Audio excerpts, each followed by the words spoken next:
Hey, Zag fans, you're watching Gonzaga Nation. I'm your host, Dan Dickau. Today's guest, a special one in that we have the new WCC Commissioner, Stu Jackson, joining us. Stu, appreciate the time. How's the first couple months on the job been?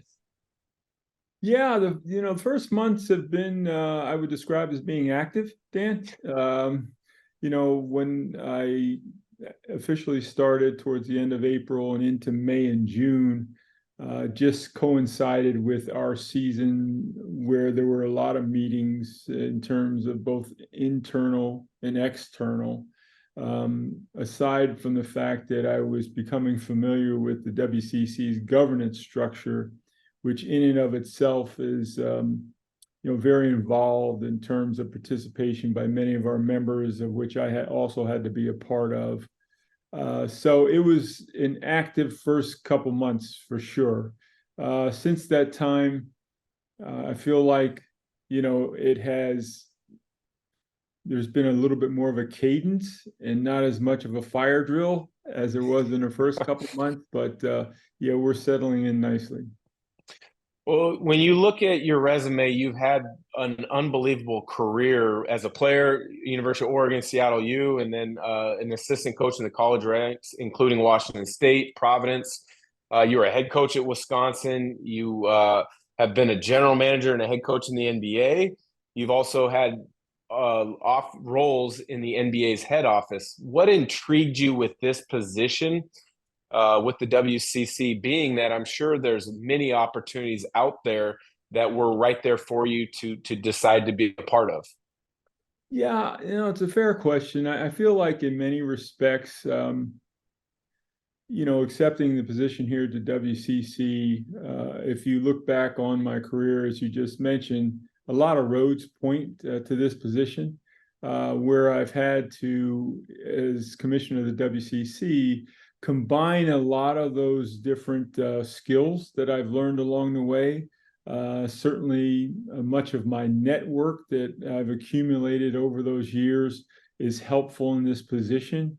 And, relating to the issues of our conference, issues relating to commissioners across the country, in many respects, all roads sort of led myself to this point. Coupled with the fact that for me personally, I was looking for a new challenge. I had spent the last 8.5 years with the Big East Conference in a basketball role, and it's been very stimulating and also energizing.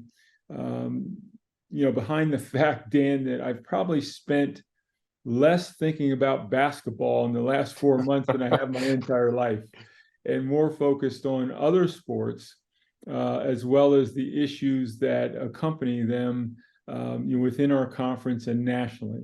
So that's been kind of fun, quite frankly, and a real learning experience. Well, you're a basketball guy through and through. You mentioned you haven't spent a ton of time thinking about basketball since taking over this position, but football is the driver with all things college sports right now, it seems these days. The WCC doesn't have a large footprint with football. I would actually say that basketball, due to Gonzaga's success, St. Mary's success, is the driver in the WCC. I would imagine that is similar with the Big East. Being a West Coast guy, I don't know the footprint of the Big East as well as you would. Is that fair to say that basketball is the driver for the WCC and that you've had to get creative in learning and thinking about moving the WCC forward? Yes, in a word. I've had a front row seat, the past 8.5, 9 years at the Big East, and witnessed, again, firsthand what a basketball-centric conference can do in terms of the branding and national visibility of a conference and each of its institutions, as well as, Dan, what it can do for other sports in the conference in terms of being a revenue driver that services all of our student athletes. And, we don't have football. That's both a curse, but it's also a blessing. We don't have football's expenses. We have the ability to focus in on the game of basketball and have that game benefit our conference in a way that maybe football conferences don't.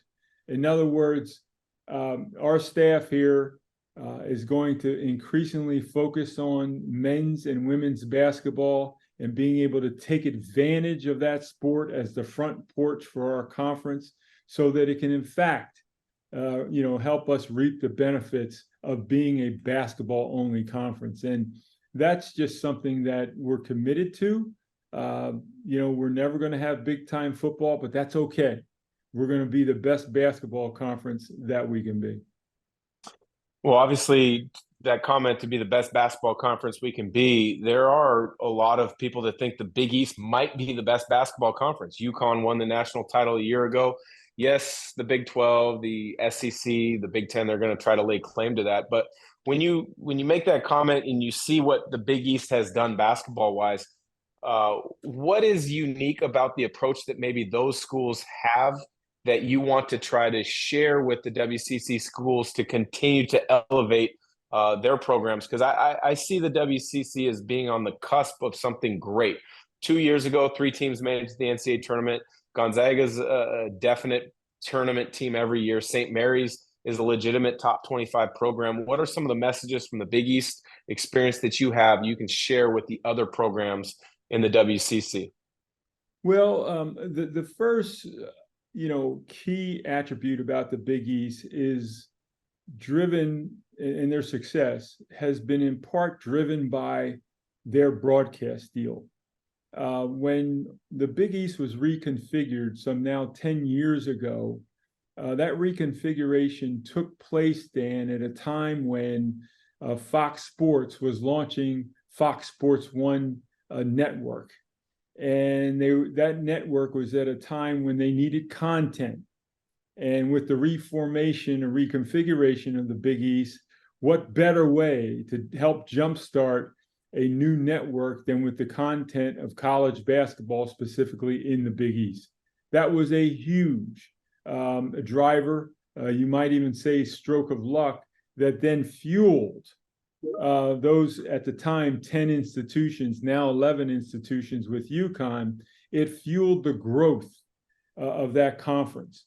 Now, that's the history. With respect to the WCC, we have an opportunity to also take advantage of that type of exponential growth, going forward. Right now, we are a conference that has great visibility. We've had very good success, but there's a lot of upside as it relates to improving the breadth and the depth of our conference and the performance top to bottom.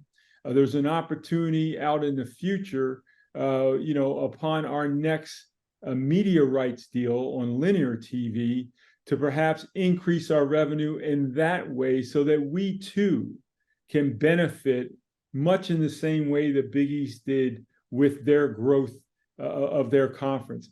And that's a wonderful and extraordinary opportunity for us. Up to this point, Dan, we've done a good job in terms of the notoriety and the visibility of our conference, in part due to, as you mentioned, Gonzaga, St. Mary's, and some of our other institutions like Santa Clara and San Francisco and LMU.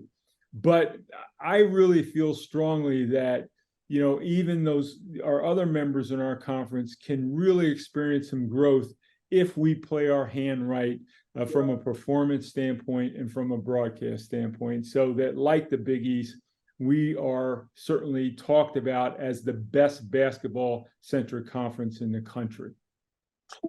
Well, conference realignment has been a buzzword over the last, year or so, and there was a ton of movement on the West Coast in particular a couple weeks back. A lot of it has to do with those broadcast media rights that you mentioned just a second ago in your previous answer. But you guys were proactive. You just signed a deal with ESPN on the ESPN Plus side to expand the coverage of the conference. I know that deal, as well as CBS Sports Network, is a deal that you guys are excited about. How does that ESPN Plus arrangement impact the visibility of teams throughout the league? Yeah, no, it's a good question, Dan. Quite simply, the streaming platform or the digital platform that we were on previous to ESPN Plus had 1 million subscribers. ESPN Plus has 25.3 million subscribers and places our conference on the main street of digital streaming, which could, enhance our visibility and undoubtedly will enhance our visibility, not only for basketball, Dan, but for all sports. And oh, by the way, those other sports that we compete in, like volleyball and tennis and golf and soccer's, both on the men's and women's side in some cases, we legitimately compete on a national level. And legitimately each year can compete for a national championship. We're in Final Fours in those sports. We make Elite Eights in those sports. And people should see that. They should know that. And ESPN Plus gives us a digital platform where our student athletes, our fans, parents, and anyone else who wants to join in have an opportunity to actually see our teams play on a platform that has some integrity and visibility. As mentioned, realignment has been a buzzword. There's been talk about Gonzaga maybe going to the Big 12. There's talk of the Pac-12, now what people are calling the Pac-4. How do those groups stay together? How do you, as commissioner, safeguard the league right now? Do you have an open line of communication with athletic directors, coaches, presidents to stay kind of in the moment to be able to make the best decision for the league? Or how do those conversations continue to evolve to make the WCC as strong as possible now, as well as moving into the future? And are there conversations to expand the WCC's footprint? Yeah, listen, I'll be very candid with respect to the first issue you raised, which is about Gonzaga specifically. The fact that other conferences are courting Gonzaga, that is nothing new. You date back to 2017 when they really started to experience success on a national level. They became an attractive property for any conference in the country. And fortunately for us, they're part of the WCC. But as you look at realignment, it's primarily fueled, we mentioned football before, but it's a financial fueled as well. And if I'm in Gonzaga's position, I owe it to my institution to explore opportunities to, increase revenue. And I don't think anyone faults them for that. And if I were in their position, I'd do the same thing. I think with respect to the health of our conference, it is incumbent upon us that as a conference, we continue to grow and strengthen our conference, increase revenue in our conference, increase the opportunity to compete at a higher level during a conference schedule in a way that we never have. And if we increase revenue and increase the depth of competitiveness in our conference, well, then for a school like a Gonzaga or a St. Mary's, going to another conference all of a sudden doesn't become as attractive. And that's on us as all 9 members to make that happen, to safeguard, ourselves.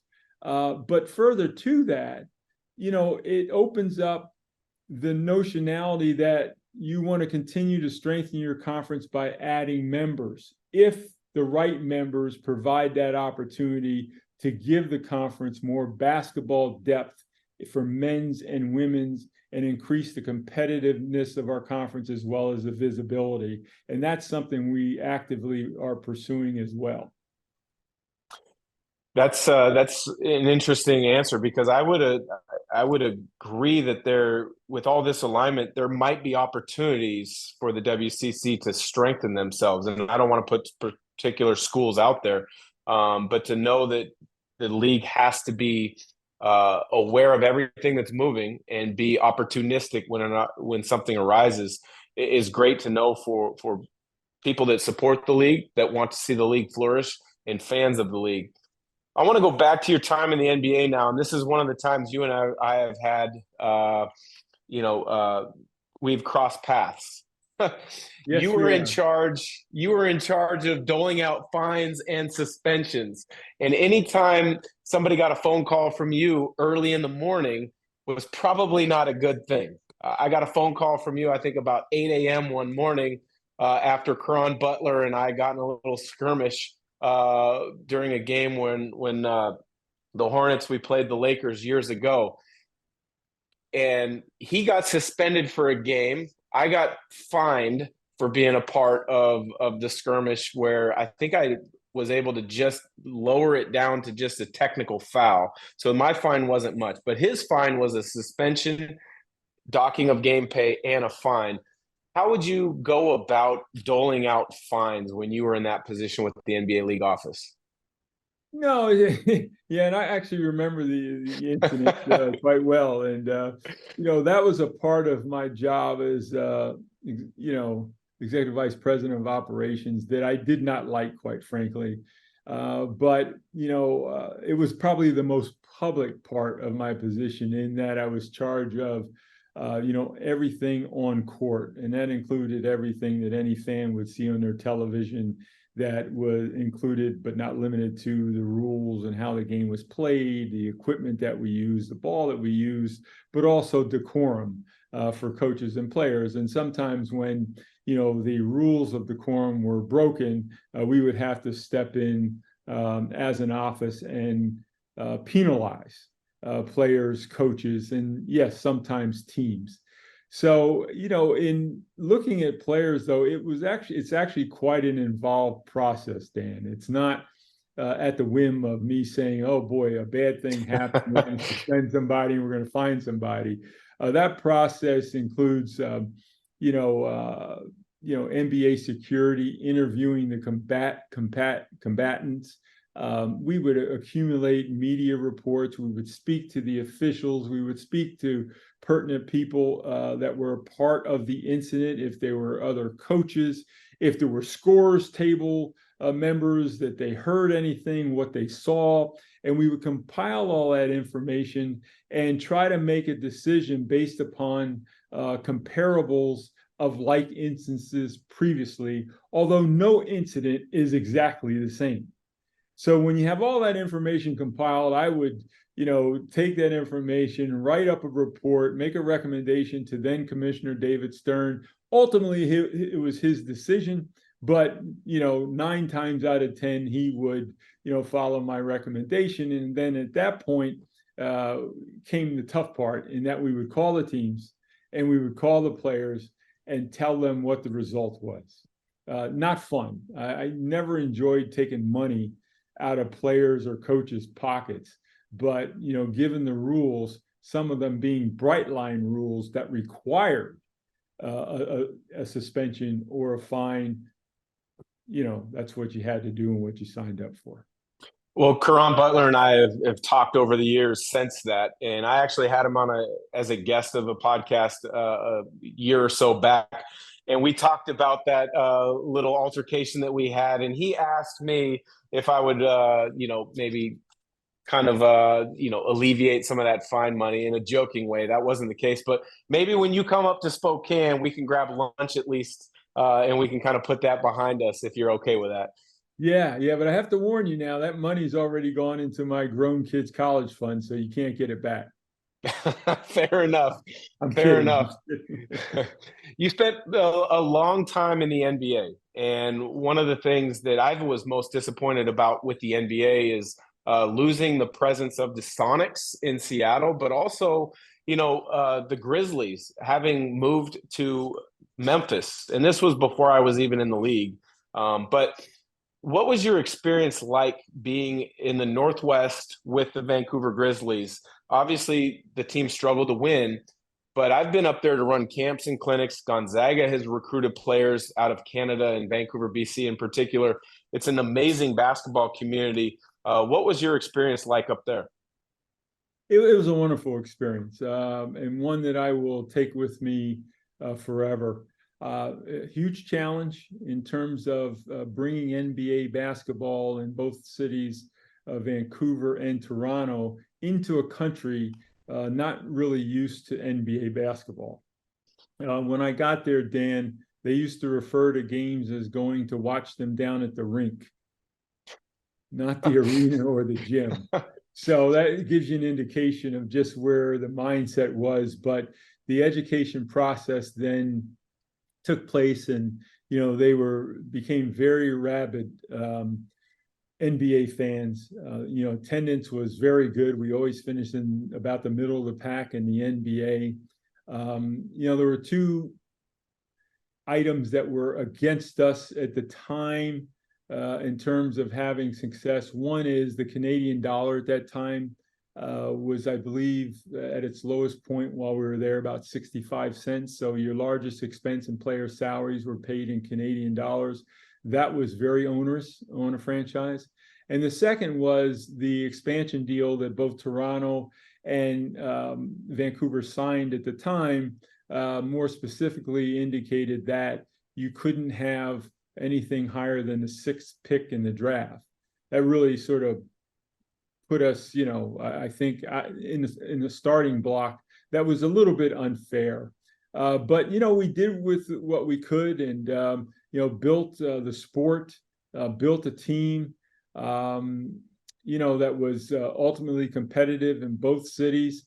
And, I think one of the biggest influences, Dan, if you think about it, going back, at the beginning of those franchises, the Raptors in Toronto, the Grizzlies in Vancouver, it really sparked, basketball in the country, particularly youth basketball. And if you look at the number of Canadian players now playing in the NBA, you can trace it right back to the beginning of the Grizzlies and the Raptors. Those same young people, they're now NBA veterans right now that started playing or were inspired by, their respective teams in those two cities. Steve Nash was an aberration. He came before that, but there weren't very many of those. And now you have so many Canadian players in the NBA, some of them like Jamal Murray, who are NBA champions. And that just dates back to the start of those franchises. Great experience, great city. And I'm not surprised that you're doing camps and clinics up there, because there's really an appetite for the game of basketball in a way there hadn't been, say, 30 years ago. Well, I know we've got a couple minutes left, and I want to be mindful of your time, but you spent a number of years at the highest level in the NBA with the office. You spent time with the Big East before taking on this WCC Commissioner role. What are the biggest differences between professional sports and college sports, especially now that the lines are blurred a little bit with NIL and with the amount of money that's in broadcast media rights? Well, the differences actually, Dan, right now are shrinking. If you take into account the ability for student athletes to engage in NIL, particularly in the sports of football and basketball, there's an opportunity for, well-deserved opportunity for student athletes to actually generate revenue behind their own name and their likeness. And that's terrific. It's terrific because the financial model within collegiate sports has changed so drastically in the last 50 years, from being, kind of a purist mom and pop operation to a multi-billion-dollar business, of which the student athletes should in fact participate at some level. So you couple that ability to generate revenue, and coupled with the transfer portal, which essentially is NBA free agency on steroids. Yes. And I say because no one's under contract in college, and it starts to take on the look of a professional sport. So so what were differences previously are now shrinking in many regards. From a personal standpoint, I actually preferred coaching and dealing with student athletes at the collegiate space over professional players. And the reason why is with college athletes, as a coach or an administrator, you're dealing with them at a very formidable time of their lives when they're still shaping who they are, who they want to be, and who they're going to be, and having the opportunity to participate in that development and form those lifelong relationships is really rewarding personally for people like myself. So from that respect, that's a plus, but the actual sports are starting to look very similar. Stu, I appreciate the time. I welcome you to the WCC. I know you're going to do great things with the experience that you're bringing from all the different roles that you've had. Next time you're in Spokane, I'm sure for a game at the McCarthy Athletic Center, you're more than welcome to stop by our studios, have a sit down in person. I would love to continue this conversation. But thanks again for joining. And thank you, Zag fans, for following Gonzaga Nation.